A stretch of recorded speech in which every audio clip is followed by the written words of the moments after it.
Hi friends, ఈరోజు మా ఇంట్లో స్వచ్ఛమైన పాలకోవా తయారీని మీకు చూపించబోస్తున్నాను. మా మనవరాలికి వాళ్ళ నానమ్మ ఈరోజు ప్రత్యేకంగా ఈ పాలకోవా తయారీ చేసింది. బయట మార్కెట్లో ఉండే పాలకోవాను పెట్టడం ఇష్టం లేక సొంతంగా నేనే పాలకోవా తయారు చేస్తానని మొదలుపెట్టింది. ఈవిడే మా శ్రీమతి లక్ష్మీ కళ్యాణి. ఒక 2 గంటల పాటు చాలా కష్టపడింది. ముందుగా చూశారుగా, స్టవ్ పై ఇత్తడి పళ్ళెం ఒకటి పెట్టి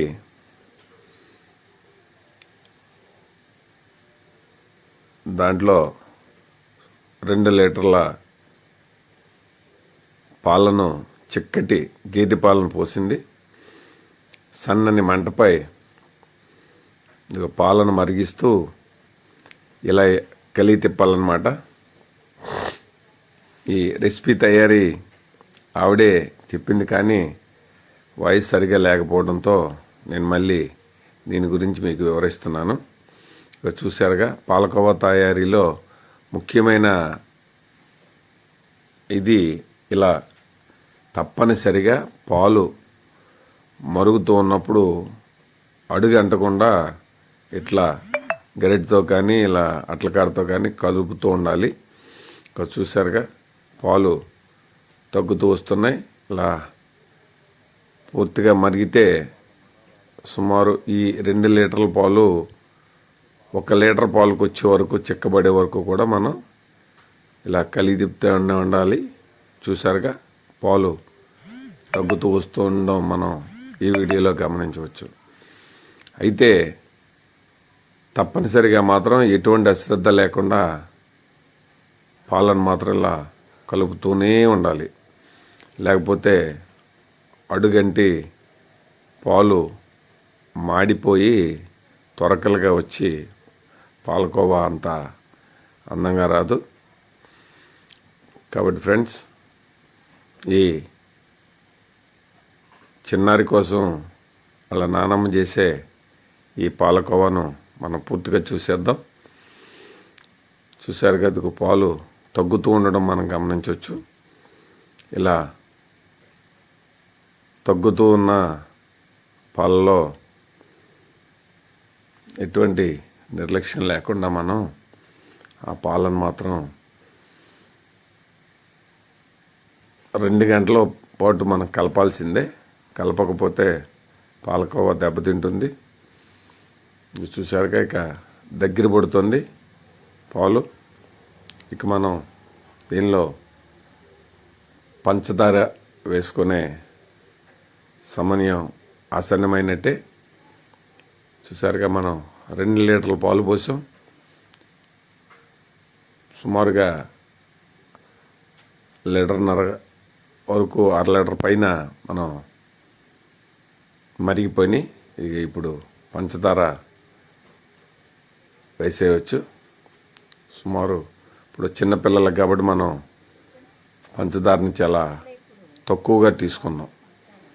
ఇదిగో మేము ఎంత జాగ్రత్తగా కలిపినా కొద్దిగా అడుగనడంతో మీకు అక్కడక్కడ కనిపిస్తున్నాయి చిన్నగా నల్లగా ఉన్న చిన్న పలుకులు. ఇవి చూశారుగా, 1 కేజీ పంచదార 2 లీటర్లకే వేయడం జరిగిందనమాట. ఇది చిన్నపిల్లకి కాబట్టి కొంచెం పంచదార తక్కువ వేసాం. లేదంటే మన తినేదాన్ని బట్టి తీపి మనకిష్టమైన వాటికి అవసరమైతే 400 గ్రాముల వరకు మనం పంచదారని వేసుకోవచ్చు. ఇక పాలకోవా తయారీకి సిద్ధమైంది.